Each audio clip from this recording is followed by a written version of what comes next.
ஆயுர்வேதம் ஒரு பொக்கிஷம், நம் ஆயுள் நீட்டிக்கும் அற்புதம். Doctor Srivarma's lion Arabian dates. இப்போ அது லயனா டேட்ஸ். லயனா பிரீமியம் டேட்ஸ். சுத்தம், சுவை மற்றும் ஆரோக்கியம். Periyar Maniammai institute of science and technology, Thanjavur. BTech biotechnology with specialization in computer science and biology. உலகமெங்கிலும் இருக்கும் தமிழர்களுக்கு, ஒட்டுமொத்த தமிழர்களுக்கான ஒரே நம்பிக்கை நம்மளுடைய தமிழக முதல்வர் அண்ணன் விஜய் அவர்கள் மட்டுமே. இன்று தமிழர்களுக்கு எந்த விதத்திலும் எங்கே தீங்கு ஏற்பட்டாலும் முதல் குரலாக முதல்வரின் குரல் கண்டிப்பாக இருக்கும். ஒரு சில பேருக்கு திடீர் தமிழ் பாசம், தமிழர்கள் பாசம் இருக்கும். அதெல்லாம் இந்த நம்மளுடைய வரலாற்றில் ஏற்கனவே பார்த்தது தான். 2009 3 மணி நேரம் ஒரு அடையாள உண்ணாவிரத நாடகம். அதை தொடர்ந்து நடைபெற்ற கேள்விகளில் மழை விட்டாலும் தூவானம் விடவில்லை என்று பதில் போன்று இல்லாமல் கண்டிப்பாக 100% தமிழர்களுக்கு எங்கு எந்த தீங்கு ஏற்பட்டாலும் முதல் குரல் முதல்வருடைய குரல் இருக்கும் என்பது கருத்தும் இல்லை. அதில் எந்த மாற்று கருத்தும் இல்லை என்பதை தெரிவித்துக் கொள்கிறேன். மாண்புமிகு அமைச்சர் அவர்கள் உட்காருங்க பேசுறதுக்கு உட்காருங்க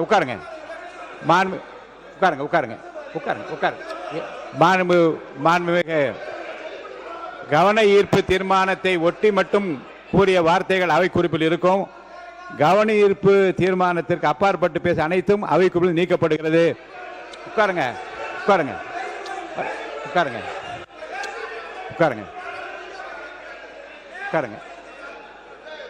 ஒரு முடிவு சொல்றேன். உட்காருங்க. சொல்லிடுறேன். உட்காருங்க.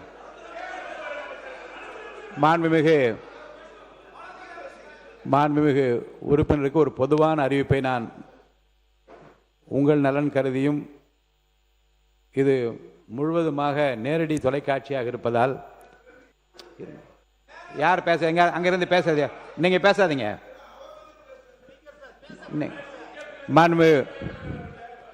உட்காருங்க. நீங்க உட்காருங்க.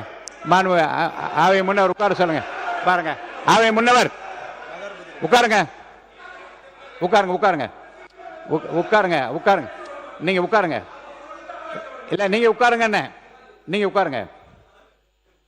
மாண்புமிகு அமைச்சர்கள் பதிலுரை கூறுகிற போது எந்த பொருள் குறித்து இங்கே விவாதிக்கப்படுகிறதோ கவனத்தை ஈர்க்க, அதை ஒட்டிய பிரச்சனைகளை உங்கள் கருத்தை சொல்லலாம். பிற கருத்துக்களை சொல்லி யாருடைய கவனத்தை ஈர்ப்பதற்காக நீங்கள் செய்கிறது எனக்கு தெரியவில்லை. இனி இதை நான் அனுமதிக்க முடியாது. உங்களை பொறுத்த வரைக்கும் கொடுக்கப்பட்டிருக்கிற பொருள் மீது எவ்வளவு வேண்டுமானால் நீங்கள் கருத்துக்களை கூறலாம். அதை ஒட்டி முந்தைய நிகழ்வுகளிலே, இதே போன்று முந்தைய நிகழ்வுகளிலே முந்தைய அரசாங்கங்கள் அப்படி நடந்திருந்தால் அதை பற்றி குறிப்பிடலாம். அதற்கு நான் அனுமதி தருவேன். வேறு பொருள் குறித்து இங்கே குறிப்பிடப்படுவதையும் அதனால் எழக்கூடிய அந்த பிரச்சனைகளையும் கருத்தில் கொண்டு நீங்கள் பதிலளிக்குமாறு நான் கேட்டுக்கொள்கிறேன். மாண்புமிகு இந்த வரிசையில் அமர்ந்திருக்கிற உறுப்பினர்களுக்கு ஒவ்வொரு கட்சிக்கும் கொறடா என்று இருக்கின்றார்கள். ஒரு கொறடா எழுந்து பேசினால் மற்றவர்கள் அமர வேண்டும் என்பது நாம் ஏற்றுக்கொண்டிருக்கிற ஒரு விதி. ஒரு கொறடா எழுந்து நிற்கிற போது இங்கே அத்தனை பேர் எழுந்து நிற்கலன்னா அப்புறம் யாருடைய பேச்சு நான் கேட்க முடியும்? அதை நான் இனிமேல் அனுமதிக்க முடியாது. நம்முடைய உட்காருங்க. இல்லை எல்லாரும் அதை கொறடா எழுந்து நின்றால் மற்றவர்களாம் அமர வேண்டும். அப்போ அவருக்கு ஏற்ற உரிய அந்த மரியாதை, அதுக்காக தான் கொறடா என்று வைத்திருப்பதே பேரவைத் தலைவருக்கும் உறுப்பினர் இணக்கமான ஒரு சூழ்நிலையை கொறடா ஏற்படுத்துவார் என்று கருதித்தான் அந்த கொறடா என்ற பதவி உருவாக்கப்பட்டிருக்கிறது. அந்த வகையில் உங்கள் கொறடா எழுந்து நிற்கிற போது மற்றவர்கள் எழுந்து பேச வேண்டாம் என்று நான் கேட்டுக்கொள்கிறேன். அடுத்து அவசர பொது முக்கியத்துவம் வாய்ந்த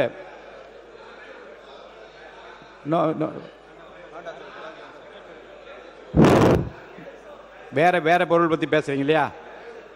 இது குறித்து ஏதாவது இவருங்க இப்போது நடந்த சிறப்பு கவன ஈர்ப்பு தீர்மானம் குறித்து மட்டும் பேச அனுமதி, வேறு பொருள் குறித்து அனுமதிக்க முடியாது. அமருங்கள். நீங்க சொல்லுங்க கணேஷ்குமார், நீங்க பேசுறீங்க.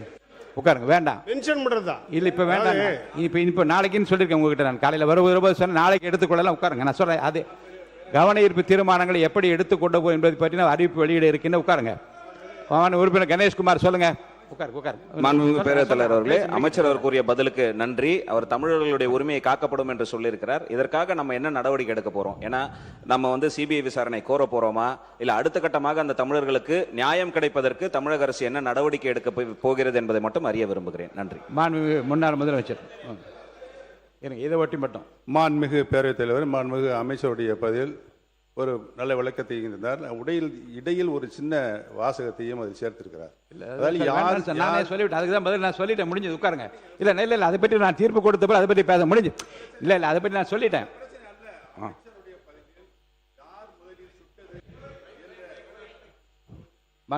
யார் முதலில் சுட்டது என்ற கேள்விக்குறியை போட்டிருக்கிறார். அதற்குத்தான் உங்கள் மூலம் நான் விளக்கம் கேட்க கடமைப்பட்டிருக்கிறேன். மாண்புமிகு சட்டத்துறை அமைச்சர் அவர்கள். மாண்புமிகு பேரவைத் தலைவர் அவர்களே, நான் கொடுத்த பதில் உரையில் விரிவான விசாரணை கர்நாடக தரப்பில் செய்யப்பட்டு வருகிறது. கண்டிப்பாக நம்மளுடைய முதல்வர் தரப்பிலும் ஒவ்வொரு விசாரணையும் நம்ம வந்து மானிட்டர் பண்ணிட்டே தான் இருக்கோம். இது குறித்து கண்டிப்பாக ஒரு சில தினங்களில் விசாரணை முழுவதுமாக முடிந்த பிறகு மேஜிஸ்ட்ரேட் தலைமையிலான விசாரணையும் நடைபெற்று வருகிறது. இது கொடுத்த டெவலப்மெண்ட்ஸை பார்த்துட்டு அது கொடுத்து ஏதாவது தேவைப்படும் என்றால் நம்ம அடுத்த கட்ட நடவடிக்கை கொடுத்து நம்ம செய்வோம். அவசர பொது முக்கியத்துவம் மாண்புமிகு முன்னாள் முதலமைச்சர் திரு எடப்பாடி கே பழனிசாமி அவர்கள் இது குறித்து மட்டும். மாண்புமிகு பேரவைத் தலைவர்களே, சுடப்பட்டு இறந்தவர்கள் தமிழை பூர்வீகமாக கொண்டவர்கள் தமிழர்கள். ஆகவே நம்முடைய மாநில அரசு அந்த குடும்பத்திற்கு ஏதாவது நிதியுதவி வழங்க முன்வருமா என தங்கள் வாயிலாக அறிவித்தார். மாண்பு வனத்துறை அமைச்சர் நிற்கிறார். மாண்பு வனத்துறை அமைச்சர் நிற்கிறார், உட்காருங்க. மாண்புமிகு பேரவைத் தலைவர் அவர்களே, நம்முடைய அன்புக்குரிய முதலமைச்சர் அவர்கள் அவர் ஆணைக்கிணங்க நம்முடைய தமிழக வனத்துறை சார்பாக இறந்தவர் அந்தோணிசாமி குடும்பத்திற்கும், ஜான் ரோஸ் பீட்டர் அவருடைய குடும்பத்திற்கும், குமார் என்பவர் குடும்பத்திற்கும் ரூபாய் 10 லட்சம் தலா ரூபாய் 10 லட்சம் கொடுப்பதாக நம்மளுடைய முதல்வர் ஆணைக்கிணங்க நம்மளுடைய வனத்துறை அதிகாரிகளிடம் ஆலோசிக்கப்பட்டு விரைவில் வழங்கப்படும் என்பதை இந்த அவையில் உங்கள் முன் தெரிவிக்கிறேன். நன்றி. மாண்புமிகு சட்டத்துறை அமைச்சர் அவர்கள் ஏதாவது சொல்ல விரும்புகிறீங்களா? மாண்புமிகு பேரவைத் தலைவர்களே, அங்கே சுடப்பட்டு இறந்த தமிழர்கள், அங்கே வாழும் தமிழர்கள். ஸோ அது குறித்து கண்டிப்பாக முதல்வர் தரப்பில் 3 நாட்களாக ஒவ்வொரு நகர்வையும் முழுவதுமாக கண்காணிக்கப்பட்டு வருகிறது. கண்டிப்பாக தேவையான அனைத்து சட்டப்பூர்வமான நடவடிக்கைகளும் நம்ம தொடர்ந்து கண்காணிக்கப்பட்டு வருகிறது. இப்ப குறிப்பிட்டதும் வனத்துறை அமைச்சர் குறிப்பிட்டதும் கண்டிப்பாக ஆய்வில் உள்ள ஒரு விஷயம்தான். தேவையான பொழுது முதல்வர் ஆராய்ந்து தேவையான நடவடிக்கை எடுப்பார். ஒரு சில தினங்கள், ஏன்னா அவர்களும் மேஜிஸ்ட்ரேட் விசாரணை போயிட்டு இருக்கு. இந்த நேரத்தில் நம்ம மேஜிஸ்ட்ரேட் விசாரணை இப்ப போயிட்டு இருக்கு. அதனால அது முடிந்த பிறகு ஒரு சில நாட்களில் தேவையான நடவடிக்கை கண்டிப்பா எடுப்போம். மாண்புமிகு உறுப்பினர் பால் மனோஜ் பாண்டியன் அவர்கள். மாண்புமிகு பேரவைத் தலைவர் அவர்களே, நம்முடைய சட்ட அமைச்சர் விளக்கத்தை தெரிவித்திருக்கின்றார். ஒரே கேள்விதான். அதாவது நம்முடைய மாநில அரசு தேசிய மனித உரிமை ஆணையத்திற்கு இந்த பிரச்சனை கொண்டு போக வேண்டும் என்று உச்சநீதிமன்றமே தன்னுடைய தீர்ப்புகளில் தெரிவித்திருக்கின்ற அடிப்படையில் நம்முடைய அரசு என்ன நடவடிக்கை, மேல் நடவடிக்கை இந்த விவகாரத்தில் எடுத்திருக்கின்றது? ஏதேனும் நாம் அவர்களுக்கு கடிதங்களை அனுப்பி இருக்கிறோமா? அவர்கள் மீது குற்ற வழக்குகள், கொலை வழக்கு பதிவு செய்ய சொல்லி இருக்கின்றோமா? அல்லது அவர்களுக்கு இழப்பீடு கொடுப்பதற்கு ஏதேனும் கடிதங்கள் அனுப்பி இருக்கிறோமா? என்ன நடவடிக்கை அரசு எடுத்திருக்கின்றது என்பதை அறிய விரும்புகிறேன். மாண்புமிகு பேரவைத் தலைவர் அவர்களே, தேசிய மனித உரிமை ஆணையத்திற்கும் மற்றவர்களுக்கும் தேவையான நடவடிக்கைகள் இன்று தான் எடுத்துக்கிட்டு வரும். ஒரு சில நாட்கள் அனைத்தும் எடுக்கப்பட்டு வரும், அது தெரியப்படுவோம். மாண்புமிகு பேரவைத் தலைவர்களே, அந்த ஓய்வூதியம் என்ற 2000 அந்த குழு கொடுத்த சொன்னாதான் நீங்க அதுக்கு வந்து நீங்க எழுப்புற இந்த பிரச்சனை எவ்வளவு சென்சிட்டிவ் உங்களுக்கு நல்லா தெரியும், எவ்வளவு அவசியமான தெரியுங்க. நீங்க அதை இப்போது எழுப்பினால் அதற்குரிய பதிலை வந்து நாங்கள் அங்க அமைச்சர்கள் இருக்கேன்னு சொல்லாமல் பதில் விட்டா அப்ப நீங்க சொல்லுவதுதான் இல்ல குற்றச்சாட்டு அல்ல. இந்த வினாவை கூட எழுப்புற நேரம் இதுவல்ல என்று நான் கருதுகிறேன். இந்த மானிய கோரிக்கை மீதான கருத்துக்களை மட்டும் நீங்க சொல்வது பொருத்தமாக இருக்கு. அதை மட்டும் ஒட்டு பேசுங்கள். ஒன்றும் இல்லை, இதில் நான் என்ன சொல்ல வர்றேன்னாக்கா, அவை முன்னவர் இப்பொழுது கருத்து அவர் அவை முன்னவர் சொல்லட்டும். மாண்புமிகு பேரவைத் தலைவர் அவர்களே, மாண்புமிகு ஒரு முன்னாள் அமைச்சர், அவர் பல்வேறு கருத்துக்களை இங்கே வழங்குகிற போது பொதுக்கூட்டத்திலே வழங்குவதை போல நாங்களாம் இதை செய்தோம் என்று சொல்லி கொண்டிருக்கிறாரே தவிர இது மேடை பேச்சல்ல. கருத்துக்கள் வழங்க வேண்டியது மானிய கோரிக்கை என்பதை நான் நினைவூட்ட விரும்புகிறேன். பள்ளிக்கல்வித்துறை அமைச்சர் அவர்கள். மாண்புமிகு பேரவைத் தலைவர் அவர்களே, கலைஞரை நாங்கள் மதிக்கிறோம். தமிழ்நாட்டு வரலாற்றிலேயே நேற்று எங்கள் கட்சி உறுப்பினர் கூட அவர் பேரை சொன்னபோது எழுந்து நின்று வாஞ்சையோடு தாயுலத்தோடு அதற்காக வருத்தம் தெரிவித்த மனிதர்கள் அமர்ந்து கொண்டிருக்கிறார். மாற்று கருத்து இல்லை. தென்னாட்டு பெர்னாட்சானா அது அறிஞர் அண்ணா தான், தெற்கில் இருந்து உதித்த சூரியன்னா அது கலைஞர் தான், அது வேறு. ஆனால் அதே சமயம் இங்கே பேசும்போது அந்த டேபிள் செஞ்சது நாங்கள் தான், மைக்கு செஞ்சது நாங்கள் தான், சேர் செஞ்சது நாங்கள் தான், இது மக்கள் வரிப்படத்தில் செய்யப்பட்டது தமிழ்நாடு அரசால் என்பதை சுட்டி காட்டுகிறார். அப்புறம் பெயர் மாற்றம் பல உறுப்பினர்களும் பல முறையும் சொல்லிக்கிட்டே இருக்கிறீங்க. நான் வரலாற்றை சுட்டிக்காட்ட ஆசைப்படுறேன். 96ஆம் ஆண்டுக்கு பிறகு முத்தமிழறிஞர் கலைஞர் அவர்களினுடைய ஆட்சி அமைந்த பிறகு இது அவர் பேசியது. ஒரு பெயர் மாற்றத்தை அவர் செய்தார். இது அவருடைய வார்த்தைகள்.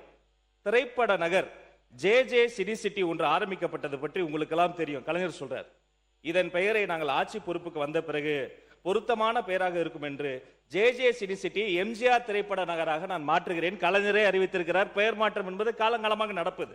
அது மட்டுமல்ல, அம்மா பசுமை வீடு கலைஞர் கனவு இல்லமாக மாறுகிறது. அம்மா மருந்தகம் முதல்வர் மருந்தகம் மாறி இருக்கிறது. அம்மா மினி கிளினிக் முதல்வர் கிளினிக்காக மாறி இருக்கிறது. ஆனா இங்க நான் 10 இடத்திற்கு போயாவது செல்வம் சேர்த்து வருவேன், நீ படிக்கின்ற வேலையை மட்டும் பாரு என்று தமிழ்நாட்டின் கல்வி கண்ணை திறந்தவர் கொள்கை தலைவர் கர்ம வீரர் காமராசர் அவர்களின் பெயர்தான். இந்த காலை உணவு திட்டம் பத்தி அவர் சொன்னாரு. அது 203 கோடியே 72 லட்சம் ரூபாய் செலவுல பெருந்தலைவர் காமராஜர் காலை உணவு திட்டமாக விரிவாக்கம் செய்யப்பட்டிருக்கிறது. ஒரு குறிப்பிட்ட வகுப்பில் இருந்து பல்லாயிரக்கணக்கான குழந்தைகளுக்கு காலை உணவு விரிவாக்கம் செய்யப்பட்டு மேம்படுத்தப்பட்டிருக்கிறது. நான் சொல்வேன், இந்த திட்டத்திற்கு காமராசர் பெயரை விட பொருத்தமான பேர் உலகத்திலேயே கிடையாது என்பதை உறுப்பினருக்கு தெரியும். உறுப்பினர் தலவாய் ஒரு நிமிஷம் அவர் கொடுங்க. வாங்க உட்காரு. மாண்புமிகு பேரவைத் தலைவர் அவர்களே, மாண்புமிகு உறுப்பினர் அவர்கள் கூறும் பொழுது பழைய ஓய்வு திட்டத்தை பற்றி கூறினார்கள். கடந்த ஆட்சியில் என்று எங்களை பற்றி தெளிவாக சொல்லியிருக்கிறார். அவருக்கு இந்த பழைய ஓய்வு திட்டம் எங்கிருந்து வந்தது என்பதற்கு தெரியுமா தெரியாத முதல் காரணமாக பாராளுமன்றத்தில் மாண்புமிகு பாரத பிரதமர் வாஜ்பாய் இருக்கும் பொழுது 3 நாள் இதற்காக டிஸ்கஷன் நடந்தது. அப்பொழுது இவர்கள் என்ன செய்து கொண்டிருந்தார்கள்? மாண்பு அம்மா அவர்கள் இதற்கு எதிர்ப்பு தெரிவித்தார்கள். இருந்த போதிலும் இவர்கள் தேர்தல் அறிக்கையிலே நாங்கள் ஆட்சிக்கு வந்தால் பழைய ஓய்வு திட்டத்தை கொடுப்போம் என்று கூறினார்கள். அதனுடைய விளைவாக தான் இந்த வரிசையில் உட்கார்ந்திருக்கிறார்கள். மாண்பு உறுப்பினர் நீங்க தொடர்ந்து பேசி முடிக்கலாம். நீங்க பேசி முடிச்சிருங்க. நான் அந்த பாயிண்ட்டுக்கு போகல, டைம் எடுத்துக்கீங்க. மாண்பு பேரவைத் தலைவர்களே, இப்போ ஏற்கனவே இந்த உறுதியளிக்கப்பட்ட இந்த திட்டம் ஏற்றுக்கொண்டு எங்களுடைய முதலமைச்சருக்கு OMC பாராட்டு கூட்டமே நடத்தினார்கள். நான் எதுக்காக சொல்ல வரேன்னு சொன்னால், அதையே ஏற்றுக்கொண்டார்கள். கடைசியாக என்ன கேட்டாங்கன்னா, இந்த எங்களை 10% நீங்கள் பண்ண சொல்லுங்கள், இது எடுத்துடணுமேன்னு கேட்டாங்க. நான் சொன்னேன், 26, 27 தேர்தலுக்கு பின்னால் முடிந்தால் முதலமைச்சர் சொல்லி கன்சிடர் பண்ணுறோம், எடுத்துறோன்னு சொல்லலை. அவருடைய கவனத்துக்கு கொண்டு ஏதாவது முடிக்கிறோம் என்ற அழைப்பில் சொன்னால் அதிகாரி அரசியல்வர்கள்லாம் நிம்மதியாக போனாங்க. இந்த நேரத்தில் தான் தேர்தல் வந்தது.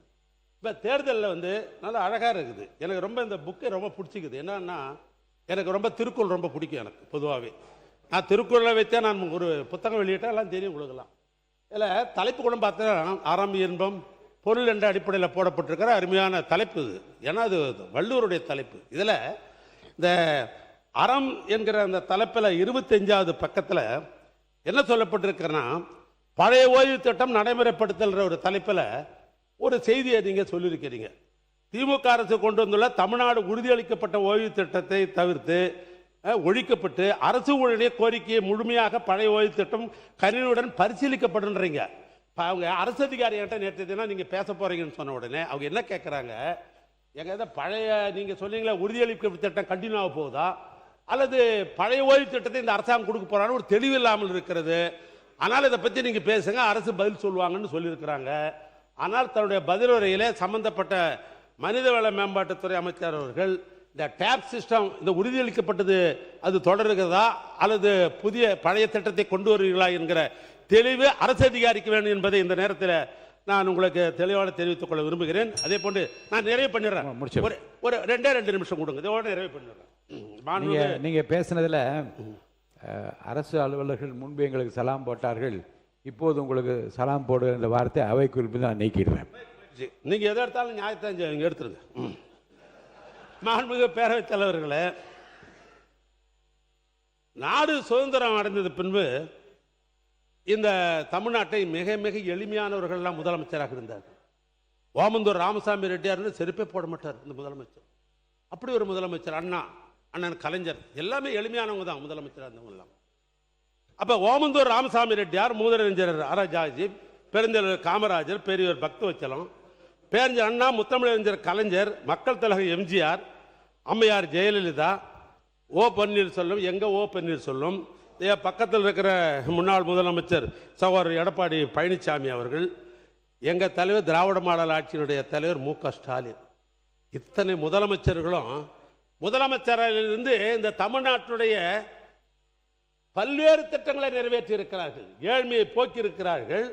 இன்னும் சொல்ல போனால் தமிழ்நாடு வளர்ச்சி என்று இன்றைக்கு இந்தியாவில் இருக்கிற மாநிலங்களிலேயே இன்றைக்கு முதல் மாநிலமாக தமிழ்நாடு திகழ்கிறது என்று சொல்வதற்கு இத்தனை முதலமைச்சர் அந்த அறையிலிருந்து தான் போட்டிருக்கிறாங்க. இன்னைக்கு காலையில் இந்த டைம்ஸ் ஆஃப் இந்தியா என்கிற பத்திரிகை வந்து ஒரு செய்தியை அரசினுடைய கவனத்துக்கு கொண்டு வர, வேறொன்றும் அல்ல. ஆனால் இப்பொழுது அந்த இடத்தை மாற்றிவிட்டு 1 கோடி ஏறத்தாழ் 30 லட்சம் ரூபாய் செலவில் எங்கள் அண்ணன் கலைஞர் தான் நாமக்கல் மாளிகை அந்த 10 மாடி கட்டடத்தை கட்டி கொடுத்தவரை எங்கள் அண்ணன் கலைஞர் தான். இப்போ அந்த இடத்துக்கு முதலமைச்சர் போறார். என் கேள்வி என்னன்னா, அது அவருடைய விருப்பம். யார் எந்த அறையை வைப்பது அவருடைய விருப்பம், யார் எந்த டிரைவர் வச்சுக்கிறது என்பது அவருடைய சொந்த விருப்பம், அதில் நான் தலையிட முடியாது.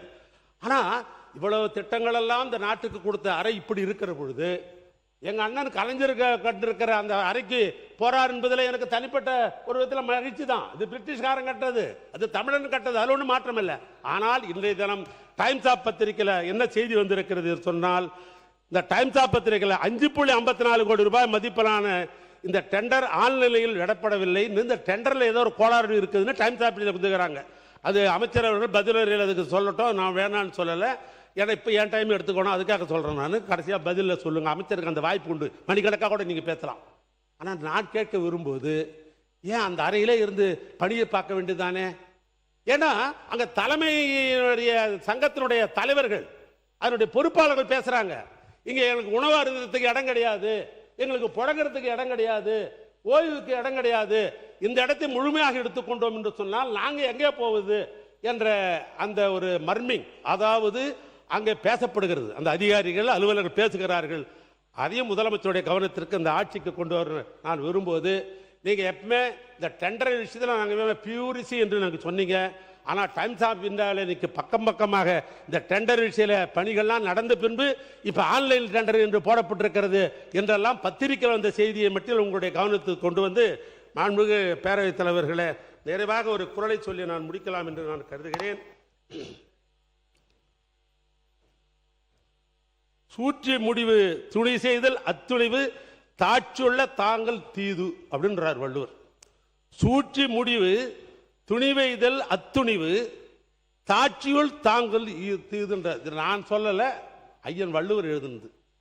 அது ஒரு செயலில் ஈடுபாடு முடிவெடுப்பதற்கு முன்னால், ஒரு செயலில் ஈடுபட்டு முடிவெடுக்க முன்னால் அச்செயல் விளையும் சாதக பாதங்களை பற்றி ஆராய்ந்து முடிவெடுத்திருக்க வேண்டும். அப்படி முடிவெடுத்த பிறகு காலம் தாழ்த்துவது, இயக்கம் எப்போ முடியாது, 3 மாதம் சென்று தான் முடியும், 6 மாதம் சென்று தான் முடியும், 2 வருஷம் சொன்னால் தான் முடியும் அப்படின்னு காலம் தாக்குறோம் பார், அது எங்கு வந்து முடியும் என்றால் தீதில் முடியும் என்று வள்ளுவர் சொல்றார். நான் இதெல்லாம் சொல்லலை, இந்த ஆட்சிக்கு அவர் அட்வைஸ் பண்றாரு, ரொம்ப காலதாபம் தான் பண்ணாதீங்க, அப்படி பண்ணீங்கன்னா அது தீதாக அமையும் என்று வள்ளுவர் சொல்லுகிறார். எனவே அந்த வள்ளுவர் தான் இந்த ஆட்சிக்கு பொருத்தம் என்று சொல்லி, அச்சம் என்பது மடமையடா, அஞ்சாமே திராவிடர் உடமையடா, 6லும் சாவு 100லும் சாவு, தாயகம் காப்பதுதான் இந்த கழக உறுப்பினருடைய கடமை என்று சொல்லி என் உரையை நான் நிறைவு செய்கிறேன். நன்றி, வணக்கம். மாண்புமிகு பொதுப்பணித்துறை அமைச்சர் அவர்கள். மாண்புமிகு பேரவைத் தலைவர்களே, மூத்த உறுப்பினர் தன்னுடைய பேச்சை சிரிச்சுக்கிட்டே, பொதுவாக ஊரில் ஒரு பழமொழி சொல்லுவாங்க, இந்த வாழைப்பழத்தில் ஊசி ஏற்றி அந்த வாழைப்பழத்தையே மக்கள் கொடுப்பாங்களாம். அதுதான் அவருடைய பேச்சோடைய கடைசி சுருக்கம். டைம்ஸ் ஆஃப் இந்தியாவை பற்றி சொன்னார். கடந்த 5 வருஷத்துடைய அனைத்து பத்திரிகை செய்திகளை எடுத்து போட்டால் இந்த துறை ஊழல் மட்டும்தான் செஞ்சிருக்குன்னு சொல்ல முடியும் எங்களாலையும். ஸோ மாண்புமிகு பேரவைத் தலைவர்கள் வரும்போதே என்கிட்ட சொன்னீங்க, இன்னைக்கு எதையும் யாரையும் குறைகள் சொல்லாமல் நம்மளுடைய திட்டங்களை பற்றி பேசுங்கன்னு சொன்னீங்க. பத்திரிகை செய்திகள் தவறானது. அதுக்கான விளக்கத்தை நான் பதில் கொடுக்குறேன். டெண்டரே இன்னும் முடியல. எங்களுடைய முதலமைச்சர் சொன்னது உண்மை. அதில் ஒன்று சொன்னால் ஸ்கெடியூல்ட் ரேட் ஏன் இன்னும் அனௌன்ஸ் பண்ணலன்னு அதுக்கும் ஒரு காரணம் இருக்குது. எங்களுடைய முதலமைச்சருடைய உரைக்கும் ஸ்கெடியூல் ரேட் அனௌன்ஸ் பண்ணாததுக்கு ஒரு காரணம் இருக்குது. இன்னைக்கு ஸ்கெடியூல் ரேட் அனௌன்ஸ் பண்ணோம்னா பொதுவாக சிவில் ரேட்டுடைய விலைக்கு ஏற்ற மாதிரி பண்ணணுங்கிறது எங்களுக்கு தெரியும். பொதுவாக 3%, 5%, 7% பொதுவாக விலை ஏற்றுவார்கள். ஆனால் நாங்கள் போன வருஷம் என்ன இருக்கோ ஸ்கெடியூல் ரேட் அதே எல்லா டிபார்ட்மெண்ட்டுக்கும் கொடுத்துருக்கோம். ஏன் அப்படின்னா இன்றைக்கு கூடிய சீக்கிரத்தில் வெள்ளை அறிக்கை வெளியிட போகிறோம். நெடுஞ்சாலை துறையிலையும் பொதுப்பணித்துறையிலையும் கடந்த 5 வருடங்களாக நடந்த அனைத்து டெண்டர்களையும் என்ன நடந்தது என்று இன்றைக்கு அவையில் நாங்கள் சொல்ல விரும்பல. அதில் இந்த லாஸ்ட் 60 நாளில் 20 ப்ராஜெக்ட்டுக்கு மேலே ரீடெண்டர் விட்டோம். அதோடைய பாசிட்டிவ் ரியாக்ஷன் என்ன, முதலமைச்சர் சொன்ன மாதிரி ஹை வேல்யூ போட்டாங்க அப்படின்னு சொன்னது உண்மை. சுமார் 20% 36% வேல்யூ கம்மியாக இன்னைக்கு டெண்டர் வந்து கொண்டு இருக்கு. அதை இந்த மாமன்றத்தை தாக்கல் செய்ய நாங்கள் ரெடியாக இருக்கிறோம். ஆல்ரெடி போன கவர்மெண்ட்ல போட்ட டெண்டர்ஸ் திருப்பியும் புதுசாக டெண்டர் விடும் பொழுது சுமார் 20% 36% வரைக்கும் டெண்டரோட வேல்யூ இன்னைக்கு கம்மியாக கிடைத்து அந்த பணம் எல்லாம் நம்மளுடைய ட்ரெஷரிக்கு வந்து கொண்டிருக்கிறதுங்கிறதான் உண்மை. இதை என்னுடைய பதில் குறிப்பில் சொல்றேன். அப்புறம் மாண்பு முதலமைச்சருடைய அலுவலகம் செக்ரட்டரியேட் கட்டணும்னு கலைஞர் நினைச்சார். அதுல ஏதாவது உடன்பாடு இல்லாம இருக்கா? மாண்புமிகு அம்மா அவர்கள் ஒரு புது செக்ரட்டரியேட் கட்டணும்னு நினைச்சாங்க. அதுலயும் உடன்பாடு இருக்கும். பட் கால சூழ்நிலை ஏன் செக்ரட்டரியேட் கட்டணும்னு நினைச்சாங்க? அரசு அலுவலர்களா இருக்கட்டும், முதலமைச்சர் காலையில 9:30 மாலை 5:05 பல்வேறு தரப்பு அரசு ஊழியர்களாகட்டும், வெளிநாட்டு பிரதிநிதிகளாகட்டும், நம்மளுடைய விசிட்டர்ஸ் ரூம் பார்த்தீங்கன்னா தெரியும். ஒரு வெளிநாட்டில இருந்து ஒரு அமெரிக்கன் கான்சுலேட்டோ ஒரு வெளிநாட்டு அதிகாரிகள் வரும்பொழுது உட்காரக்கூடிய இடம் இன்னும் அப்டேட் செய்யப்படலை. இதுதான் கலைஞரும் சரி அம்மா அவர்களும் சரி ஒரு செக்ரட்டரியேட் கட்டணும்னு நினைச்சாங்க. அப்ப முதலமைச்சருடைய வேலைப்பளு புதிய திட்டங்களுக்காக அவரை சுத்தி கிட்டத்தட்ட ஒரு 200 பேர் இன்னைக்கு ஒரு நியூ விஷன், ஒரு புதிய மாற்றத்தை உருவாக்க, ஒரு நியூ ரீஸ்ட்ரக்சருக்காக தன்னுடைய அலுவலகத்தை எல்லோரும் அமரக்கூடிய முதலமைச்சர் தான் மட்டும் நல்ல ரூம்ல உட்கார்ந்தா பார்த்தாது. அங்க இருக்கக்கூடிய நீங்க பாத்தீங்கன்னா தெரியும். இப்ப கூட நீங்க உள்ள வரலாம். S1 S2 முதலமைச்சருடைய S1 S2 S3 S4 ஒரு 100 ஸ்கொயர் ஃபீட் கூட இல்லாத ஒரு ரூம்ல உட்கார்ந்து அவங்க வேலை பார்த்துட்டு இருக்காங்க. அப்ப முதலமைச்சருடைய பரந்த உள்ளம் அனைத்து அதிகாரிகளுக்கும் ஒரு நல்ல வசதியான இடம் வேண்டும் என்கின்ற ஒரு உணர்வுடன் தான் தன்னுடைய அலுவலகத்தை அவரை சுத்தி கிட்டத்தட்ட 80 பேர் உட்கார்ந்து வேலை பார்க்கும்போது அங்க சரியான கழிவறை வசதி கூட கிடையாது. நீங்கள் இப்பொழுதும் போய் பார்க்கலாம். இதற்காக தற்காலிகமாக ஒரு ஏற்பாடுக்காக தான் இந்த இடத்தை மாத்துறாங்களே தவிர இதை மற்ற உறுப்பினர்கள் சொல்லும் போது கூட இது ஒரு ஒரு அவருடைய வசதிக்கோ அவருடைய தேவைக்கோ அவர் கிடையாது. அவரு இன்னைக்கும் சொல்றோம், நாங்க கேம்பெயின் போகும்போது ஒரு சாதாரண ஹோட்டல்ல ஏன் வண்டிலேயே வேன்லயே படுத்துட்டு சாப்பிட்டு அங்கேயே ஒரு 2 மணி நேரம் இருந்துட்டு போறக்கூடிய ஒரு எளிமையான முதல்வர் எங்களுடைய முதல்வர். அதனால இந்த தவறான தகவல்களை அவைக்கு எதுவும் தெரிவிக்க வேண்டும் நாம் சொல்கிறோம். மித்த எல்லா கேள்விகளுக்கும் என்னுடைய பதிலறிவில் நான் தெரிவிக்கிறேன். மாண்புமிகு உறுப்பினர் திருமதி தாஹிரா அவர்கள். சரி. மாண்புமிகு பேரவைத் தலைவர்களே, நான் ஏற்கனவே விளக்கமாக சொல்லிட்டேன். இது இந்த ஆட்சியும் சரி 6 ஆட்சிக்கு வந்தாலும் இந்த ஷெட்யூல் ஆப்ரேட்டர் 47 1947 இருக்கிறது. இது இப்போ புதுசாக இல்லை. இது தனிப்பட்ட அமைச்சர்கள். இப்போ பொதுப்பணித்துறை அமைச்சர்னா இவர் தயார் பண்ணிக்க முடியாது. பக்கத்தில் நம்முடைய அமைச்சர் இருக்கிறார தயார் பண்ண முடியாது. இது வந்து பல்வேறு துறையில் இருக்கிறவர்கள்லாம் சேர்ந்து ஐஏஎஸ் அதிகாரி, அது நிதித்துறையினுடைய செயலாளர் தலைமையில் இது நடைபெற்று இது பண்ணுறாங்க. இதை வச்சு தான் எஸ்டிமேட் போடுறோம். இதில் யாரும் ரேட்டு ஏற்றிக்கிறது மீண்டும் அமைச்சர் சொல்கிறார் தவறு. நான் கேட்க டெண்டர் போடுகிற பொழுது ஒப்பந்ததாரர்கள் தனக்கு வேலை கிடைக்கணும் எப்படியாவது. சில பேர் என்ன பண்ணுவாங்க, ஒப்பந்ததாரன்னு கேட்டீங்கன்னாக்கா நமக்கு லாபம் கூட வேணாம், நம்ம இருக்கிற ஆட்களுக்கு சம்பளம் கொடுத்தாலும் சும்மா வச்சுன்னு சம்பளம் கொடுக்க முடியாது, மிஷினுக்கு டீசல் ஊற்றி ஆகணும் அப்படின்ற அடிப்படையில் கூட லோ டெண்டர் போடுவாங்க. அது வந்து ஆட்சிக்கோ அமைச்சருக்கு சம்பந்தம் இல்லை. ஏன்னா இந்த ஷெட் ஆப்ரேட் முடிச்சுட்டோம்னா, டெண்டர் போட்டுட்டோம்னா முடிஞ்சது. இன்னும் சொல்ல போனால் இன்னைக்கு அமைச்சர் மானிய கோரிக்கையில் இன்னைக்கு என் துறைக்கு பணம் வேணும்னு உங்ககிட்ட கேட்கிறாரு, பாஸ் பண்ணிட்டா முடிஞ்சிருச்சா அந்த வேலை. இல்ல இல்ல அப்படி கிடையாது. அதிகாரிகள் எந்த திட்டம் திட்டினாலும் அமைச்சருடைய கவனத்திற்கு வராமல் திட்டம் எதையும் ரிலீஸ் பண்ண முடியாது. இது என்னுடைய நேரடி கண்காணிப்புக்கு வந்த பிறகுதான் எல்லா துறையோடைய அதிகாரிகள் சேர்ந்தாலும் ஸ்கெடியூல் ஆஃப் ரேட் பொதுப்பணித்துறை அமைச்சர்கிட்ட வந்து தான் ரிலீஸ் செய்யப்படும். அதை நான் பதிவு பண்ணிட்டேன். போன வருஷம் இருந்த ஷெட்யூல் ஆஃப் ரேட்டை வந்து நாங்கள் வந்து மெயின்டைன் பண்ணிட்டு இருக்கோம். அது ஏன்னா இப்போ நம்ம ஒரு 7% 10% ஏற்றிட்டா இப்போ டெண்டர் விடக்கூடிய இடத்துல நாம் சொல்ற மாதிரி முன்னாடி அதிகமான வேல்யூ பண்ணி டெண்டர் விட்டதெல்லாம் இன்னைக்கு வந்து 20% 36% வரும்பொழுது இந்த ஷெட்யூல் ஆஃப் ரேட்டை வந்து கம்பேர் பண்ண ஆரம்பிச்சிருவாங்க. இன்னைக்கு இருக்க ஷெட்யூல் ஆஃப் ரேட் படி தானே அவங்களும் விடுறாங்க. அப்படிங்கிறதுக்காக இதை எங்களுடைய வெள்ளை அறிக்கையில் தெளிவாக நாங்கள் பதிவு பண்ணுவோம். மிகு OS மணியன் அண்ணன் குறிப்பிட்டது போல கடந்த 2 மாதத்திற்கு முன்னாலே மே மாதம் சேலம் மாவட்டத்தில் தொடர்ந்து 3-4 நாட்கள் தொடர்ந்து மழை பெய்ந்தது. அப்பொழுது மாடு கட்டுகின்ற இடத்தில் கொட்டகை என்று சொல்லுவார்கள், அந்த இடத்திலே மழை நீரால் தேங்கப்பட்டு நிற்கிறது. இரவில் பெய்த மழை அந்த தண்ணீரை எப்படி வெளியேற்றுவது? அதற்கு தன்னுடைய பட்டா நிலத்தில் இருந்து 3-4 யூனிட் நுரம்பு அள்ளி கொட்டுவதை பார்த்து அங்கு இருக்கின்ற தாசில்தார் வந்து வண்டியை பிடித்து கொண்டார். இது சம்பந்தமாக நான் மட்டுமல்ல, என்னோடு ஆத்தூர் சட்டமன்ற உறுப்பினர், கெங்கவல்லி சட்டமன்ற உறுப்பினர், ஏற்காடு சட்டமன்ற உறுப்பினர் எல்லாம் சேர்ந்து மாவட்ட கலெக்டர் அலுவலகத்திற்கு சென்று மாவட்ட ஆட்சியரிடம் நாங்கள் அந்த நிகழ்வை நாங்கள் எடுத்து சொல்லுகிறோம். ஓட்டக்கூடாது என்று, ஓட்டக்கூடாதுன்னா ஓட்டக்கூடாது அப்படி என்று சொல்கிறார். ஆனால் ஏன் சார் இவ்வளோ டென்ஷனாக பேசுகிறீங்க அப்படின்னு கேட்டால், சார் ஓட்டக்கூடாது சார் அப்படின்னு எங்களை அவமதிக்கிற வகையில் பேரவை முன்னவர் மாண்பு உறுப்பினர்கள் பேசுகிற போது எல்லா உறுப்பினர் அந்த கருத்துக்களை சொல்லியிருக்கீர்கள். அதைத்தான் நானும் அந்த அமைச்சரோடு பேசி அதற்கான நல்ல முடிவுகளை முதலமைச்சரோடு கலந்து பேசி முடிவு செய்கிறோம் என்று சொன்னோம். அதையே திருப்பி சொல்லிட்டு இருக்க வேண்டியதில்லை. வேற சப்ஜெக்ட் வாங்க. இல்ல மாண்புமிகு இயற்கை வளத்துறை அமைச்சர் அண்ணா உட்காருங்க பதில் சொல்லுவார். உட்காருங்க அமைச்சர் மாண்புமிகு அமைச்சர். இந்த விவசாயிகளுக்கு இலவசமா வண்டல் மண் எடுக்கிற இந்த திட்டத்துல இதுவரைக்கும் 1,40,260 பயனாளிகளுக்கு சுமார் 1.57 கோடி கனமீட்டர் வண்டல் மண் இலவசமா எடுத்து கொடுத்துட்டு இருக்கோம். அதாவது விவசாயிங்கிற பேர்ல மண்ணை அதிகமாக அள்ளுற மாஃபியாக்களை விட மாட்டோம். அதுதான். மாண்புமிகு உறுப்பினர் மணி அவர்கள் பேசுங்க. அந்த சப்ஜெக்டை விட்டுட்டு நீங்க மத்தத பேசுங்க.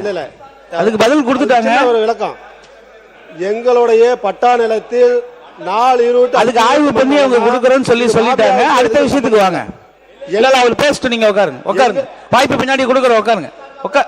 மாண்புமிகு உறுப்பினர் உட்காருங்க. அவர் பேசிட்டோம். இல்ல வெயிட் பண்ணுங்க. உட்காருங்க. மாண்புமிகு உறுப்பினர் நீங்க பேசுங்க. மாண்புமிகு அமைச்சர் அவர்களே, இங்க நம்ம மாண்புமிகு உறுப்பினர் கேட்கிறாரு, இந்த வண்டல் மண் எங்க பாகிஸ்தானுக்கா போகுதுன்னு.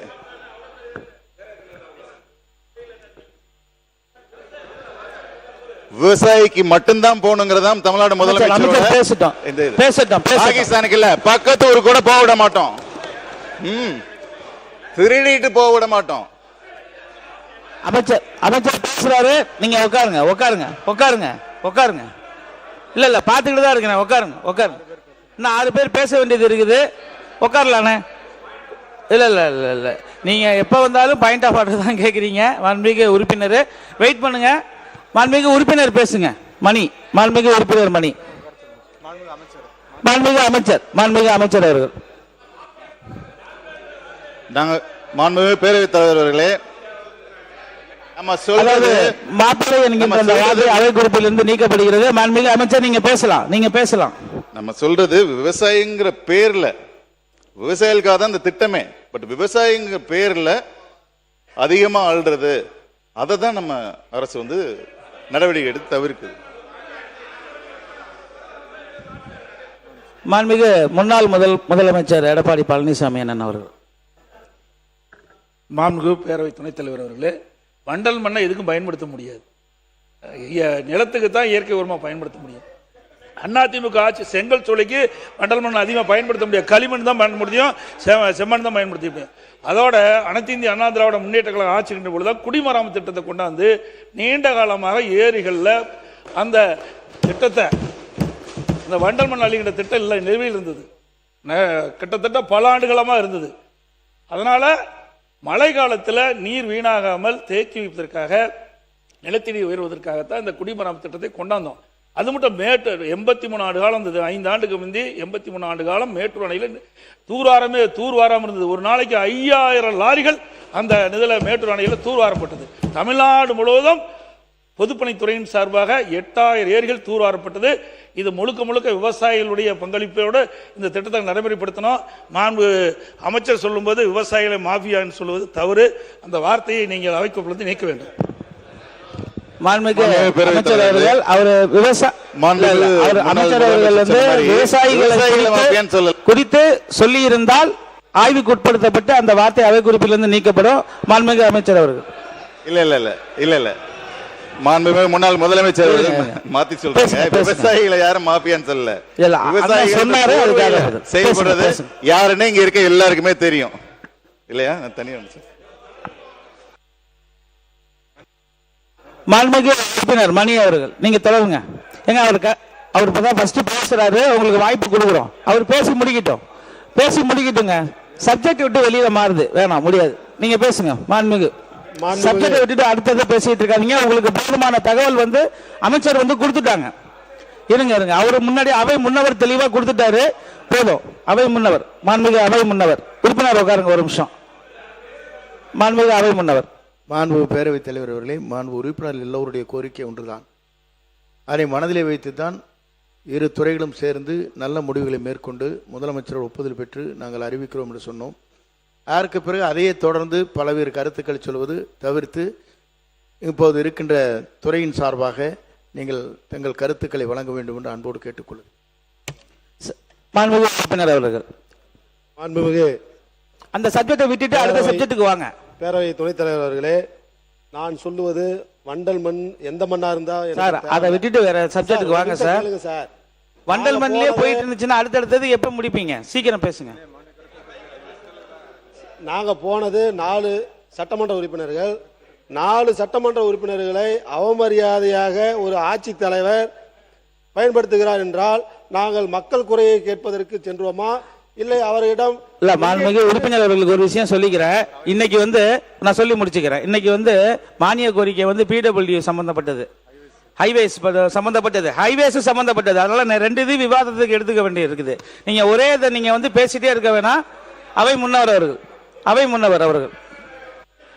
மாண்புமிகு பேரவைத் தலைவர் அவர்களே, மாண்பு உறுப்பினர் அவர்கள் இங்கே குறிப்பிடுவதை நீங்கள் கடிதம் மூலமாக பேரவைத் தலைவருக்கே கொடுக்கலாம். அந்த வாய்ப்பு உங்களுக்கு இருக்கிறது. சட்டமன்ற உறுப்பினர் என்ற முறையில் என்னென்ன அதிகாரிகள் இருக்கிறார்கள், என்ன குறைகள் இருக்கிறது என்பதை அவரிடத்தில் சொல்லுகிற போது அவர் அந்த துறையுடைய மாவட்ட ஆட்சித்தலைவருக்கு வேண்டுமானாலும் இப்படித்தான் முறைகள் இருக்கிறது என்பதை வகுத்து விடுவார்கள். நீங்கள் ஆகவே திருப்பி தாசில்தார் மாவட்ட ஆட்சியர் அப்புறம் கோட்டாட்சியர் இதையே சொல்லிட்டு இருக்காருங்க. தயவு செஞ்சு வேருக்கு வாங்க. மாண்புமிகு முன்னாள் முதல்வர் எடப்பாடி பழனிசாமி அண்ணன் அவர்கள். மாண்புமிகு சட்டப்பேரவை துணைத் தலைவர் அவர்களே, மாண்புமிகு சட்டப்பேரவை உறுப்பினர் கூறுவது மக்களுடைய பிரச்சனை சம்பந்தமாக மாவட்ட ஆட்சியாளர் சந்திக்கின்ற பொழுது அவர்கள் உரிய மரியாதை கொடுக்கவில்லை.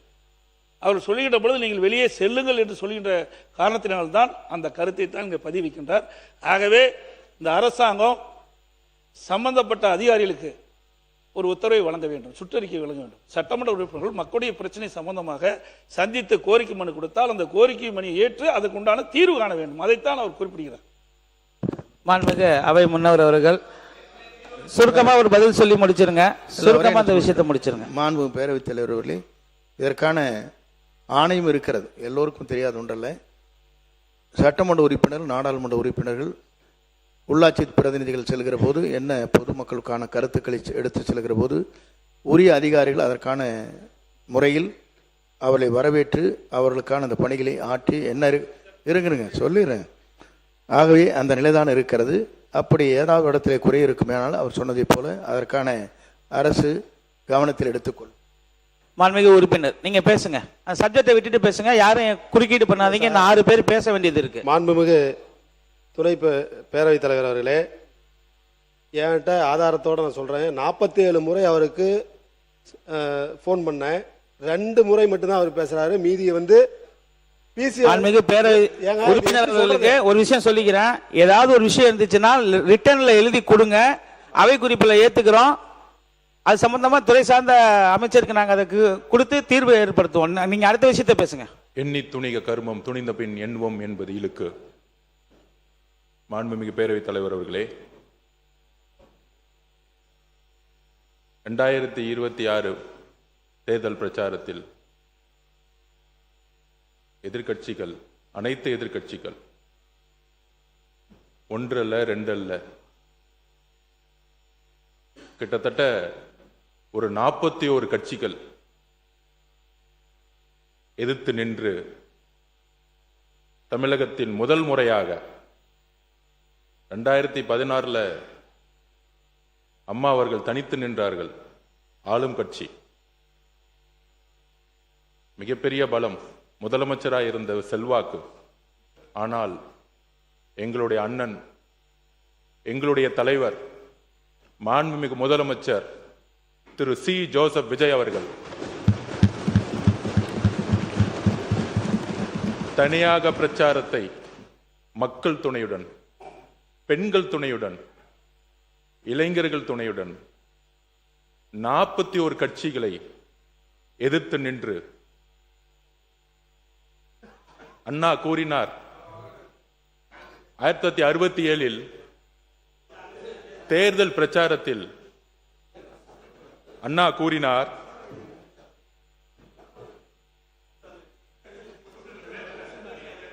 எந்த குறுக்கீடும் அனுமதிக்க முடியாது. பதில் உரைக்கு பிறகு மணி 4:18 ஆயிடுச்சு. முடிந்த பிறகு என்ன வேணா பதில் சொல்ல தயாராக இருக்கிறார். அவர்கள் கூர்ந்து பேச அனுமதியுங்கள். எங்கள் தலைவர் பிரச்சாரத்தில் ஒரு கருத்தை கூறினார், நாங்கள் எப்படி வெற்றி பெறப் போகிறோம் என்று. 1967 அண்ணா கூறினார், அதே கேள்வி எங்களின் தலைவரிடம் பார்த்து கேட்கப்பட்டது, 2 வருஷத்துல கட்சி ஆரம்பிச்சு ஆளுங்கட்சி ஆயிடுவீங்களா, எடுத்த உடனே முதலமைச்சர் ஆயிடுவீங்களா, இந்த இளைஞர் கூட்டத்தை வச்சுக்கிட்டு நீங்க வந்து தேர்தலை ஜெயிச்சிடுவீங்களா, பூத் இருக்கா, கிளை இருக்கா, ஒன்றியம் இருக்கா, நகரம் இருக்கா, மாவட்ட செயலாளர் யாருன்னு தெரியுமா? இந்த கேள்விகள் கேட்கப்பட்டது.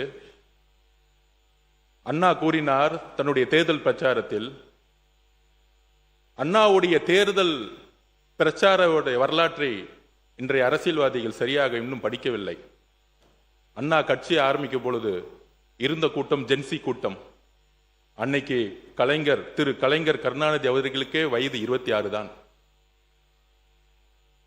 அப்படி 26 இருந்து 40 வயசை ஒரு இளைஞர் கூட்டத்தை எங்களுடைய தலைவர் உருவாக்கி அதை அண்டர் எஸ்டிமேட் பண்ணும் பொழுது இதே அண்ணா கூறினார், முடியுமா, காலம் சரியுமா, போதுமான பலம் இருக்கிறதா, நாளை வரை பொறுத்திருக்க கூடாதா என்ற பேச்சுகள் இளைஞருக்கு இருக்காது. அண்ணா சொல்லிய வார்த்தை, இளைஞர்களுக்கு எப்பொழுதும் வேகம் அதிகம்,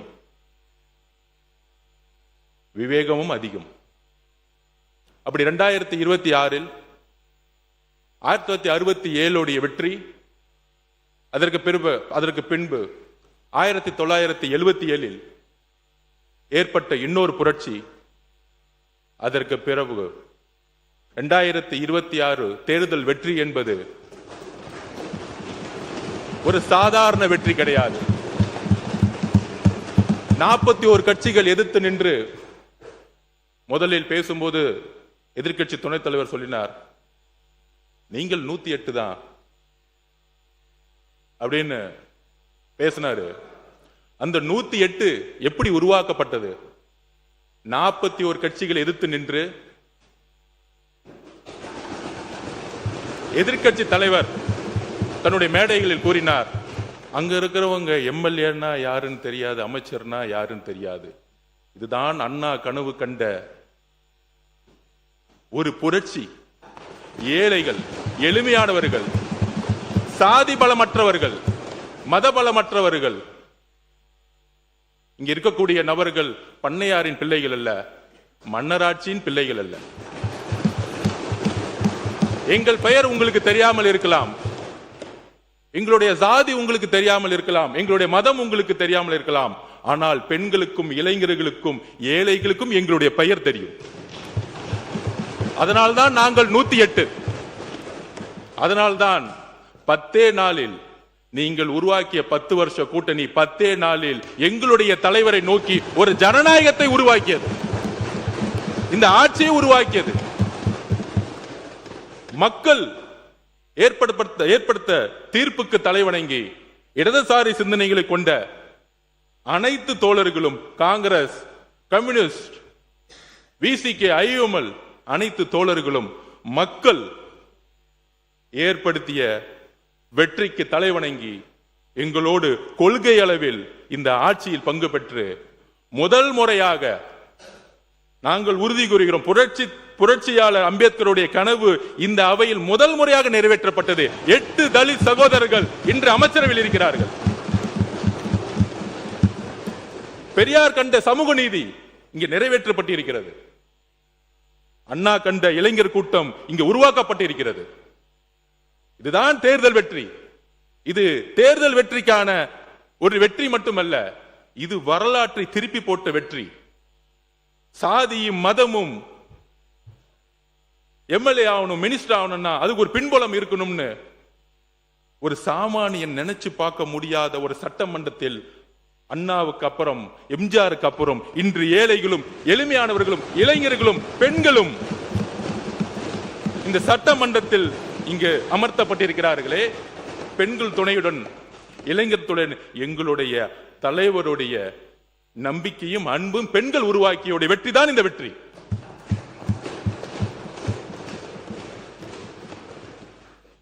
இது 108 அல்ல, 6 கோடி மக்களுடைய கனவு.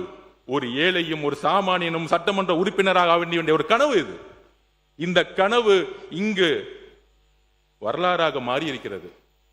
ஒரு சாதாரண கல்லூரியில் படிக்கக்கூடிய மாணவன், நானும் மக்களுக்காக வேலை செஞ்சா ஒரு சட்டமன்ற உறுப்பினராக முடியும், 1 ரூபாய் காசு செலவு செய்யாம. இங்க இருக்கக்கூடிய ஒருத்தரும், இங்க கூடிய இருக்க ஒவ்வொரு சட்டமன்ற உறுப்பினரும், எங்கள் தலைவர் சொன்னார் தேர்தலுக்கு முன்பு, எம்எல்ஏ சீட்டு கொடுத்த பிறகு ஒவ்வொரு இன்றிலும் சொன்னார், என்ன சொன்னார்னா, இங்க பணம் வச்சிருக்கவங்க சரி, பணங்கள் யாரும் 1 ரூபாய் செலவு பண்ணாதீங்க தேர்தலில். மக்கள் நம்ம ஜெயிக்க வைக்கிறாங்களோ இல்லையோ, ஆனால் மக்களிடம் நம்ம உண்மையா இருக்கணும், ஒரு மாற்றத்தை உருவாக்கணும். காய்கறியை வாங்குவது போல ஒவ்வொரு ஓட்டையும் விலை கொடுத்து வாங்கக்கூடிய கலாச்சாரத்தை ஒழித்தது எங்களோட தலைவர். இதை உறுதியாக சொல்லுகிறோம், நெஞ்ச நிமிர்த்தி நேர்மையாக சொல்லுகிறோம். ஏன்னா நான் யாரையும் குறிப்பிடல, நான் யாரையுமே குறிப்பிடல. தொடர்ந்து பேசுங்க. உட்காருங்க. நான் யாருடைய பெயரையும் குறிப்பிடல. இருங்க, ஓட்டுக்கு வருவாருங்க. ஒரு முன்னுரையை சொன்ன பிறகு வரட்டுங்க. இருங்க, ஜனநாயகம் இங்க இருக்கிறது. சொல்லுங்க. ஓட்டுக்கு பணம் கொடுக்கக்கூடிய கலாச்சாரத்தை தூக்கி எறிந்தது வரலாற்றில் முதல் முறையாக தமிழக வெற்றி கழகம், எங்களுடைய தலைவர். அதை உறுதியாக நாங்கள் இங்கே பதிவு செய்கிறோம். என்னுடைய முன்னுரையில் என்ன பேசினா பேசலாம், எங்களுக்கும் அவை தெரியும். ஜனநாயகம் அளவை நான் நிர்ணயிக்கிறேங்க, நீங்க பேசுங்க.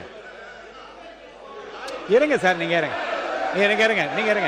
உட்காருப்பா, உட்காருங்க. அவங்கள உட்கார சொல்லுங்க. நம்ம உட்காருங்க. நான் யாரை பத்தியும் பேசலையே. தப்பு. நீங்க நான் யாரை பத்தியும் பேசல.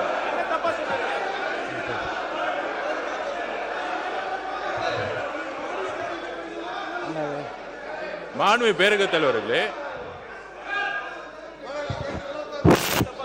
உட்காருங்க உட்காருங்க. நீங்க எல்லாம் உட்காருங்க. உட்காருங்க. இந்த பக்கம் எல்லாம் உட்காருங்க. உட்கார சொல்லுங்க. உட்காருங்க. எல்லாம் உட்காருங்க. உட்காருங்க.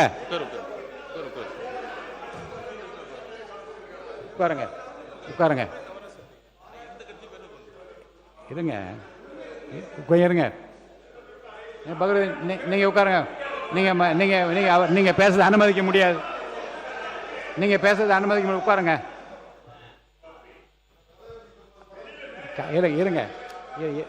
நீ பேசக்கூடாது. அப்படி பேசக்கூடாது. இருங்க. அதாவது இருங்க, கொஞ்சம் கவனிங்க. மாநில உறுப்பினர் கோஆரி அப்படிலாம் கையை நீட்டெல்லாம் பேசாதீங்க. உட்காருங்க. உட்காருங்க. அதெல்லாம் கொடுக்க முடியாது. உட்காருங்க. உட்காருங்கன்னா உட்காருங்க. நீங்க எனக்கு நீங்க உட்காருங்க. என்ன உட்காருங்க. அதாவது முன்னுரையாக இல்லை, இருங்க சார். நான் என்ன பேசும்போது பேசாதீங்க, குறுக்க பேசாதீங்க. பொதுவாக மானிய கோரிக்கை வருகிற போது முன்னுரையாக ஏதாவது தெரிவிக்க விரும்பினால் தெரிவிக்கலாம் என்கிற போது தலைவரை வாழ்த்தியும் அந்த பொறுப்பை உணர்ந்தும் வார்த்தைகள் சொல்வது வழக்கம்தான். இப்போது இருக்கிற நிலைமை என்ன என்றால், காலம், உடல்நிலை, முன்னாள் முதலமைச்சர் சொன்னது போல் உடல்நிலை கருதி உங்களுடைய அந்த முன்னுரையை விரைவாக நீங்கள் முடித்துக்கொள்ள வேண்டும். சொல்லிட்டேன்ல, நானே சொல்லிட்டேனே. நான் அதை தான் நான் அதை உறுதியாக சொல்லியிருக்கிறேன். அவங்க முடிப்பாங்க. அமைதியாக. என்னுடைய வார்த்தைகள் ஜனநாயக பூர்வமானது. நான் யாரையும் தனிப்பட்ட முறையில் இன்னொரு ரூலும் படிச்சிடறேன் உங்களுக்கு. ஏன்னா சில உறுப்பினர்கள் விதிப்படி நடக்கிறதா மரபணு என்ன கேட்கக்கூடாது. பேரவையின் விவாதத்திற்கு வரும் எப்பொருள் மீதேனும் நடைபெறும் விவாத உரைகளுக்கான கால வரம்பை பேரவை தலைவர் தான் நிர்ணயிக்கலாம். நான் சொல்கிறேன், விரைவாக முடித்துக்கொள்ளுங்கள் நான் சொல்லியிருக்கிறேன். முடிப்பாங்க. இப்போ வேண்டாம். எந்த கேள்வி இப்போ அனுமதியில் நீங்கள் பதில் உரை தொடங்க. இந்த வரலாற்று ரீதியான வெற்றிக்கு பிறகு இந்த 100 நாள் வாங்க. இந்த 100 நாளுடைய வெற்றி முதலில் சமூக நீதி கணக்கெடுப்பு, சாதிவாரி கணக்கெடுப்பு. எத்தனையோ கட்சிகள் சமூக நீதி பற்றி பேசினாலும் எங்களுடைய தலைவர் தமிழக மக்களுடைய கனவை நிறைவேற்ற சமூக நீதி கணக்கெடுப்பை அறிவிப்பை வெளியிட்டிருக்கிறார். இது ஒரு வரலாறு. அது மக்கள் தொகை கணக்கெடுப்பு. சமூக நீதி கணக்கெடுப்புக்கும் மக்கள் தொகை கணக்கெடுப்பும் வித்தியாசம் தெரிஞ்சுக்கணும் சட்டமன்ற உறுப்பினர்களே.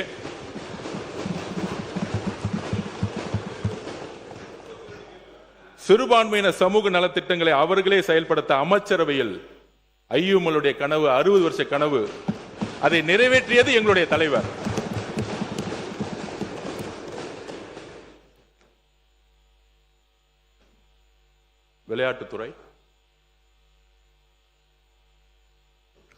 விளையாட்டுத்துறையுடைய மானிய கோரிக்கையான பதில், அனைத்து கட்சியினரும் சட்டமன்ற உறுப்பினர்களும் பல்வேறு கேள்விகளை எழுப்பினார்கள். அவையுடைய நேரத்தை கருதி இன்றைக்கே அதற்கான பதில் வந்துவிட்டது. ஒவ்வொருத்தருக்கும் கேள்விக்கான பதிலை அவர்களிடமே நாளைக்கு ஒப்படைப்போம். மானிய கோரிக்கை ஸ்போர்ட்ஸ் டிபார்ட்மெண்ட் பற்றி சில விளக்கங்களை நான் சொல்ல விரும்புகிறேன். விளையாட்டு தான் என்னுடைய மதம், என்னுடைய மொழி, என்னுடைய சாதி, என்னுடைய குடும்பம். SDAT, sports development authority of Tamil Nadu, புரட்சி தலைவி அம்மா அவர்களுடைய ஸ்கீம்ல திருச்சியிலிருந்து தேர்ந்தெடுக்கப்பட்ட 3 மாணவன்ல ஒரு விளையாட்டு வீரன் நான்.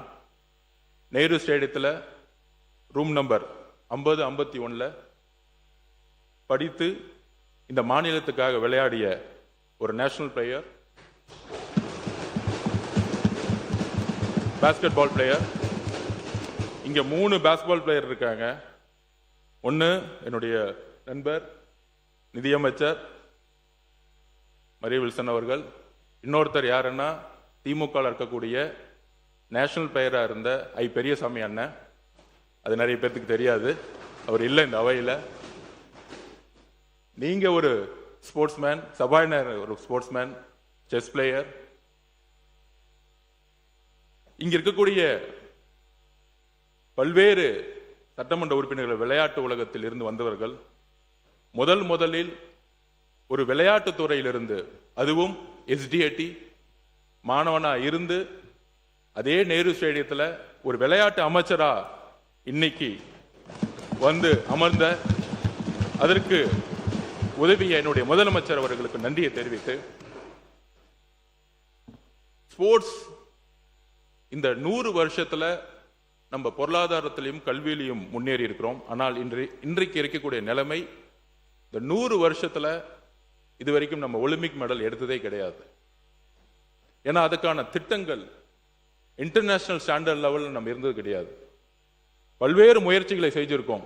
குறிப்பாக 1994 அம்மா அவர்கள் இன்டர்நேஷனல் ஸ்டாண்டர்ட் லெவலில் அன்னைக்கு சாஃபா டோர்னமெண்ட் நடத்தினாங்க. அதை பேஸ் பண்ணி நேரு ஸ்டேடியமாக இருக்கட்டும், வேளச்சேரியில் ஸ்விம்மிங் கிரவுண்டாக இருக்கட்டும், இன்டர்நேஷனல் ஸ்டாண்டில் அப்போ தான் கட்டினாங்க. அதுக்கப்புறம் இன்டர்நேஷனல் ஸ்டாண்டர்ட் லெவலில் நம்ம இன்ஃப்ராஸ்ட்ரக்சர் உருவாக்கல ஸ்போர்ட்ஸில். அப்போ நம்மளுடைய ஸ்போர்ட்ஸ் ஹாஸ்டல் இன்னும் ஒலிம்பிக்கான விளையாட்டு வீரர்களை உருவாக்குவதற்கான ஒரு பொருளாதார திட்டங்களை உருவாக்குனதில்லை. ஏன்னா ஸ்போர்ட்ஸுங்கிறது ஒரு ரொம்ப ரொம்ப காஸ்ட்லியான சப்ஜெக்ட். ஒரு ஷூ வாங்கினாலே கிட்டத்தட்ட 15,000 ரூபாய் ஆகும். ஒரு ட்ரெஸ் வாங்கணும்னா கிட்டத்தட்ட 15,000 ரூபாய் ஆகும். அப்ப விவசாயிகளா இருக்கக்கூடிய, மீனவர்களா இருக்கக்கூடிய எத்தனையோ ஏழை மக்கள் ஸ்போர்ட்ஸை சூஸ் பண்ணும் பொழுது அவர்களுக்கான பொருளாதார பலம் இன்டர்நேஷனல் ஸ்டாண்டர்ட் லெவலில் அவங்களால கொண்டு போக முடியாது. ஒரு அரசு வேலை கிடைச்சா போதும் அப்படின்னு, அப்படி ஒரு ஷூ கூட வாங்க முடியாத ஒரு விளையாட்டு விடுதியில் பள்ளியில் படித்த மாணவன் நான். என்னுடைய கோச் தான் எனக்கு முதல் ஷூ வாங்கி கொடுத்தார். அந்த கோச்சுக்கு நான் நன்றி சொல்றேன். பொலிட்டிக்கல் சயின்ஸ் என்னுடைய கனவு படிக்கணும்னு, அப்ப நேரு ஸ்டேடியத்தில் எனக்கான அகாமடேஷன் கிடைச்ச பிறகு என்னுடைய கோச் அன்னைக்கு இருந்த மெம்பர் செக்ரட்டரி திரு டேவிதார் ஐஏஎஸ்ஐ நான் இன்னைக்கு நினைவு கொள்றேன். ரொம்ப நேர்மையான அதிகாரி. ஒரு திட்டம் நேர்மையான அதிகாரியும் ஒரு அமைச்சரும் இருந்தால் எப்படி செயல்பட முடியும்னா அதுக்கு ஒரு சிறந்த உதாரணம் நான்.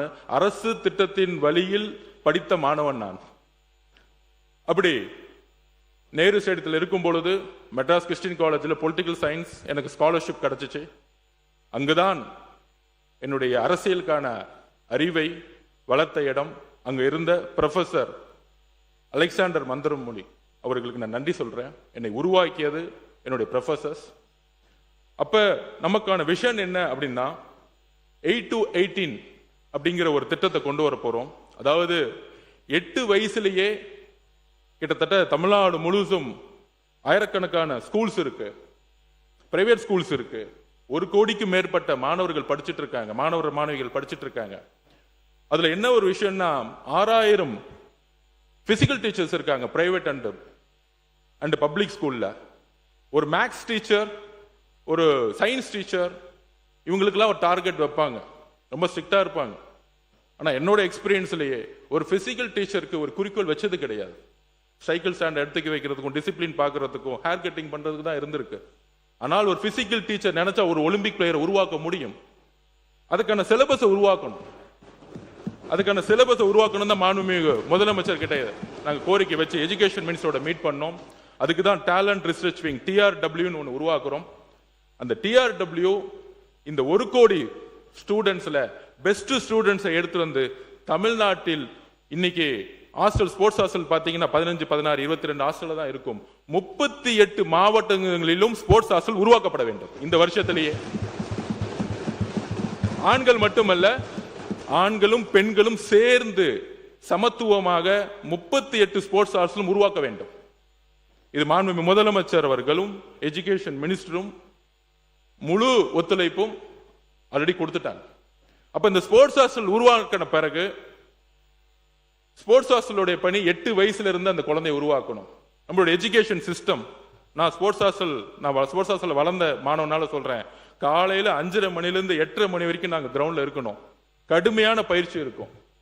அந்த கடுமையான பயிற்சி முடிஞ்ச பிறகு 9:30 மணிக்கே ஸ்கூல் போகணும். அப்படி 9:30 மணிக்கே ஸ்கூல் போனோடனே தூக்கம் மட்டும்தான் வரும். அப்ப ஸ்பெஷல் எஜுகேஷன் கோர்ஸ் ஸ்போர்ட்ஸ்மேன்ஸ்க்காக உருவாக்கப்படணும். இது மற்ற மாநிலங்கள் இருக்கு. அமெரிக்காலயோ சிங்கப்பூர்லயோ பாத்தீங்கன்னா ஸ்பெஷல் எஜுகேஷன் சிஸ்டம் இருக்கும். அப்ப ஒரு நல்லா படிக்கிற மாணவன் போய் 3 மணி நேரம் ஓட வச்சுட்டு திருப்பி ஸ்கூல்ல உட்கார வச்சீங்கன்னா ஆட்டோமேட்டிக்கா அவங்க மயக்கம் தான் வரும். அப்ப நம்மளுடைய ஸ்பெஷல் எஜுகேஷன் சிஸ்டத்தை கொண்டு வரணும்னு மாண்புமிகு எஜுகேஷன் மினிஸ்டர் கிட்ட நாங்க சொல்லியிருக்கோம். ஹையர் எஜுகேஷன் மினிஸ்டர் சொல்லியிருக்கோம். அப்ப அந்த ஸ்கூல்ல இருந்து போன பிறகு அடுத்த காலேஜ் போகும்போது இங்க ஒலிம்பிக் அகாடமிஸ் வந்து இன்டர்நேஷனல் ஸ்டாண்டர்ட் லெவல்ல கிடையாது. நம்ம திட்டங்கள் கொடுத்திருக்கோம், பணம் கொடுத்திருக்கோம், செலவு பண்ணியிருக்கோம். ஆனால் 36 கேம் ஒலிம்பிக்ஸ்ல 36ல இருந்து கிட்டத்தட்ட அதிகமான கேம்ஸ் இருக்கும். நம்ம 36ல இருந்து 40 கேம் தமிழ்நாட்டில் வந்து ஃபோக்கஸ் பண்ணிட்டு இருக்கோம். ஆனா 36ல இருந்து 40 கேம் ஃபோக்கஸ் பண்ணக்கூடிய ஒரு ஒலிம்பிக் சென்டர்ஸ் கிடையாது. குஜராத் போனேன், டெல்லி போனேன், அங்க பாத்தீங்கன்னா 36ல இருந்து 40 கேம் ஒரே இடத்துல ஹாஸ்டல், ஒரே இடத்துல ஏசி அகாமடேஷனோட ஒரு ஹாஸ்டல் இருக்கும். மாண்புமிகு மையநாதன் சார் சொன்னார், ஸ்போர்ட்ஸ் மினிஸ்டர் இருக்கும்போதே நான் நிறைய கோரிக்கைகள் கொடுத்திருக்கேன். நான் ரூம் நம்பர் 50, 51க்கு நான் போன வாரம் போனேன். என்னுடைய ரூம், நான் தங்கி இருந்த ரூம், அதே ஃபேன், அதே இரும்பு கட்டல், அதே டாய்லெட். இதுதான் இன்றைய யதார்த்தம். அதே ஸ்போர்ட்ஸ் ஹாஸ்டல் நான் போயிட்டு வந்தேன், அதே ரூம் தான். இது யார் மீது தவறு கிடையாது. என்ன செய்யணும் நம்ம அடுத்து சொல்ல வரும். அப்ப நம்ம ஸ்போர்ட்ஸ் ஹாஸ்டலை அடுத்த உலக தரத்துக்கு உயர்த்தணும். குஜராத்தோ டெல்லி போகும்பொழுது ஒரு 4 ஸ்டார் கேட்டகரியில் இருக்கும் அந்த ரூம். அப்ப டெக்னாலஜி இருக்கும். அந்த ஸ்டேடியமே ஒரு இன்டர்நேஷனல் ஸ்டாண்டர்ட்ல இருக்கும். அப்ப ஒலிம்பிக்ஸ் அகாடமிஸை உருவாக்கக்கூடிய இடத்துல இருக்கும். என்னுடைய அறிவிப்புல இருக்கு. அந்த ஒலிம்பிக்ஸ் அகாடமியை உருவாக்கின பிறகு அங்கிருந்து இன்டர்நேஷனல் ஒலிம்பிக் சென்டர்ஸை உருவாக்கணும். இங்க இருந்து இன்டர்நேஷனல் பிளேயர்ஸா இருக்கவங்களுக்கு 30 லட்சம் 20 லட்சம் கொடுக்கிறோம். அதாவது ஒரு ஸ்போர்ட்ஸ்ல ஒன்னு சொல்லுவோம், வெற்றி பிறகு மெடல் கொடுக்கும் பொழுது காசு கொடுக்கிறது பெரிய விஷயம் அல்ல, அவங்களை அங்கீகரிக்கிறது பெரிய விஷயம் இல்ல. 8 வயசுல இருந்தே அவங்களுடைய அனைத்து வழிகளிலும் இந்த அரசு பங்கெடுத்துக்கணும். இந்த அரசு பங்கெடுத்துக்கணும். ஒரு விவசாயி, ஒரு மீனவன், நான் ஷூ வாங்குறது கூட காசு இல்லாம தான் வளர்ந்தேன். எனக்கான அந்த வழி தெரியும். விளையாடும் போது ஸ்போர்ட்ஸ் ஹாஸ்டல் போனா 3 வேளை நல்ல சாப்பாடு கிடைக்கும் அப்படின்னு சொல்லிட்டு தான் அங்க ஸ்போர்ட்ஸ் ஹாஸ்டல் போனோம். திருச்சியில படிக்கும் போது காலையில பழைய சோறு வச்சுட்டு தான் விளையாண்டு இருக்கோம். சோ இந்த வழிகள் ஸ்போர்ட்ஸ்மேனுக்கு இருக்கு. இன்னும் ஒலிம்பிக் பிளேயர் போகும்போது ஷூ வாங்க கூட காசு இல்லைன்னு சொல்லக்கூடிய அவல நிலை தான் இன்னைக்கும் இருக்கு. இதையெல்லாம் தொலை தெரிய வேண்டும். இதுக்கப்புறம் இந்த இன்டர்நேஷனல் ஸ்டாண்டர்ட் லெவல்ல ஒலிம்பிக்ஸ் கமிட்டி, ஒலிம்பிக்ஸ் ஒரு இன்ஃப்ராஸ்ட்ரக்சர் உருவாக்கும் பொழுது இப்ப இங்க இருக்கக்கூடிய ஃபென்சிங்ல இருக்கக்கூடிய பிளேயர்ஸ் எல்லாம் யூரோப்ல போய் பிராக்டிஸ் பண்ணிட்டு இருக்காங்க. ஏன்னா நமக்கு இன்ஃப்ராஸ்ட்ரக்சர் கிடையாது. ஸ்போர்ட்ஸ்ங்கிறது சயின்ஸ் அண்ட் டெக்னாலஜி. இங்க இருக்க கோச்சஸ் ஃபாரின்ல போய் இன்னும் படிக்கல. அதுக்கான கல்வி இங்க இல்ல. அதுக்கான ஸ்போர்ட்ஸ் யூனிவர்சிட்டியோட அப்டேட்ஸ் இல்ல. அப்ப ஒலிம்பிக் மெடல் எப்படி எடுக்க முடியும்? சோ ஒடிசால நம்மளுடைய மதுரையில் இருந்த பாண்டியன் அவர்கள் ஸ்போர்ட்ஸுக்கு தனி கொள்கையை உருவாக்குனார். இன்டர்நேஷனல் லெவல்ல ஸ்டேடியத்தை உருவாக்குனாங்க. எந்த விதமான வித்தின் 3 வருஷத்துல உருவாக்குனாங்க. அதனாலதான் ஹாக்கி பாத்தீங்கன்னா இன்டர்நேஷனல் லெவல்ல நம்பர் 1 வந்துச்சு. ஹாக்கி வெற்றிக்கு முக்கியமான காரணம் ஒடிசா கவர்மெண்ட். ஒடிசா தான் 6 வருஷம் வந்து இன்வெஸ்ட் பண்ணாங்க அந்த ஹாக்கி டீமுக்கு. 200 கோடி ரூபாய் 300 கோடி ரூபாய் இன்வெஸ்ட் பண்ணாங்க. அப்படி இன்வெஸ்ட் பண்ணும் பொழுது மலைவாழ் மக்கள் இருந்து வந்த பெண்களும் சரி ஆண்களும் சரி மிகப்பெரிய வெற்றி இந்தியாவுக்கு உருவாக்கி கொடுத்தாங்க. இங்கேயும் இருக்காங்க. கள்ளக்குறிச்சியில், திருவண்ணாமலையில், விழுப்புரத்துல, நாகப்பட்டினம், திருநெல்வேலி, தஞ்சாவூர், ஒவ்வொரு மாவட்டத்திலையும் விளையாட்டு வீரர்கள் எல்லா விதத்திலையும் உடல்லையும் சரி மன அளவிலும் சரி வலிமையானவளா இருக்காங்க. ஒரு ஸ்விம்மிங் அகாடமிய நாகப்பட்டினத்திலையும் தூத்துக்குடியும் உருவாக்கினா நம்மளால் நம்பர் 1 ஒலிம்பிக்ல மெடல் எடுக்க முடியும். ஒரு மீனவருடைய மாணவனும் மாணவியும் 3 வயசுல உங்க அப்பா தூக்கி கடல் தூக்கி போட்டுருவாங்க. ஆனா நமக்கான ஸ்விம்மிங் அகாடமி தஞ்சாவூர், தூத்துக்குடியில் இல்ல, நாகப்பட்டினத்திலும் இல்ல, வேற ஊர்ல இருக்கு. அப்ப எங்க இயற்கையாக ஒரு விளையாட்டு வீராங்கனை உருவாக்க முடியும்னா இயற்கையாவே ஒவ்வொரு இடத்தை உருவாக்கி இருக்காங்க. அப்படி இருக்கும் பொழுது நமக்கான திட்டங்கள் என்னுடைய அறிவிப்புல இருக்கும். என்னென்ன அறிவிப்பு இருக்கு மாண்பு முதலமைச்சர் வழிகாட்டுதல்ல உறுதியாக இன்னையிலிருந்து 10 வருஷம் எல்லா சட்டமன்ற உறுப்பினர்களும் சேர்ந்து ஒலிம்பிக்ஸ்க்கான கடமை உருவாக்கணும். முக்கியமா ஸ்கூல் எஜுகேஷன். நம்ம மாண்புமிகு பல்விக்கல்வித்துறை சொல்லுவேன், குவார்டர்லி எக்ஸாம் வைக்கிறீங்க, ஆஃப் எக்ஸாம் வைக்கிறீங்க, ரிவிஷன் டெஸ்ட் வைக்கிறீங்க. இன்னைக்கு மிகப்பெரிய பிரச்சனை ட்ரக்ஸ். எல்லாரும் சொல்றாங்க அந்த ட்ரக்ஸ் பிரச்சனால தான் பாலியல் பலாத்காரம் உருவாகுது. மனிதன் தன்னிலை இழக்கிறாங்க. லிக்கர் கல்ச்சர் அதனால அதிகமாகுது. ஏன்னா நம்மளுடைய கல்வி அமைப்பு கிட்டத்தட்ட நம்ம இந்நேரம் இங்க உட்காந்துருக்கோம், காலையில 9 மணிலேருந்து 5 மணி வரைக்கும் நம்மளால உட்கார முடியல. இதே மாதிரிதான் நம்மளுடைய குழந்தைகள் காலையில 9:30 மணிலிருந்து 6 4 மணி 5 மணி உட்காந்துட்டே இருக்காங்க ஒரு ரூம்ல. நமக்கு இங்க ஒரு நாள் உட்காரும்போது நமக்கான வழி இருக்கே, இதுதான் நம்ம குழந்தைங்களுக்கான ப்ராப்ளமும். அப்ப அவங்களுக்கு ஒரு நாளைக்கு 1 மணி நேரம் விளையாடக்கூடிய சுதந்திரத்தை கொடுக்கணும். அதுக்கான கல்வி அமைப்பை உருவாக்கணும். இதுதான் யூரோப் எஜுகேஷன்லையும் சிங்கப்பூர்லையும் அமெரிக்காலையும் கொடுத்திருக்காங்க. அதனாலதான் அங்க பாத்தீங்கன்னா ஒலிம்பிக்ல நம்பர் 1 வராங்க, யூரோப் நம்பர் 1 வராங்க ஃபுட்பால்ல. இதே பொருளாதாரம் இங்க இருக்கு. உசைன் போல்ட் 9.59 செகண்ட்ஸ் ஓடுனா 1000 கோடி ரூபாய் சம்பாதிக்கிறார். அந்த வலிமை விளையாட்டுத்துறையில இருக்கு. ஆனா நமக்கான குறிக்கோள் இன்னும் வைக்கல. அப்ப எஜுகேஷன் டிபார்ட்மெண்ட்ல மாண்பு முதலமைச்சர் கிட்ட நாங்க ரிக்வெஸ்ட் வச்சிருக்கோம், எஜுகேஷன் மினிஸ்டர் சொல்றோம், 1 மணி நேரம் குறைஞ்சபட்சம் விளையாட்டு ஒவ்வொரு கிளாஸ்லயும் 10 நிமிஷம் கம்மி பண்ணிக்குவாங்க. தன்னுடைய ஒவ்வொரு ஸ்டூடெண்டும் தன்னுடைய உடலையும் தன்னுடைய மனதையும் தயார்படுத்துறதுக்கு குழந்தைகள் ஒரு டீம் கேம் இல்ல, அதனால போன்ல இருக்காங்க. நம்ம ஸ்கூல்ல கத்து கொடுக்கணும் ஒரு உடலை எப்படி பாத்துக்கணும், ஒரு பெண்ணுக்கு உன் உடல் எப்படி பாத்துக்கணும், 10 பேர் கூட சேர்ந்து விளையாடு, ஓடு. ஆண் மட்டும்தான் உடல் வலு கிடையாது. பாருங்க எங்க கிரவுண்ட்ல ஒரு வெயிட் லிப்டர் பெண்ணை பாத்தீங்கன்னா பயந்துருவீங்க, அவ்வளவு ஸ்ட்ராங்கா இருப்பாங்க. உருவாக்க முடியும், நம்ம நினைச்சா உருவாக்க முடியும், ஒரு பெண்ணை உருவாக்க முடியும். தேனி மாவட்டத்திலிருந்து மித்த சவுத்துல பாத்தீங்கன்னா பெண்கள் இன்னும் வீட்டு விட்டு வெளியே வரல. ஷார்ட்ஸ் போட்டு வந்தா நீ எல்லாம் ஷார்ட்ஸ் போட்டு போறியா அப்படின்னு குழந்தைங்களை கேட்கக்கூடிய சமூகம் இன்னைக்கு இருக்கு. அப்ப சட்டமன்ற உறுப்பினர்கள் எல்லோரும் சேர்ந்து மாதம் ஒரு முறை உங்களுடைய தொகுதியில் ஒரு விளையாட்டு போட்டிகளை தயவு செய்து உருவாக்குங்கள், நீங்கள் பங்கெடுத்துக்குங்கள். நீங்க கடுமையா அதுக்காக நம்ம நிப்போம், ஸ்போர்ட்ஸுக்காக நம்ம நிப்போம். எல்லோரும் சேர்ந்து ஸ்போர்ட்ஸை உருவாக்குவோம்.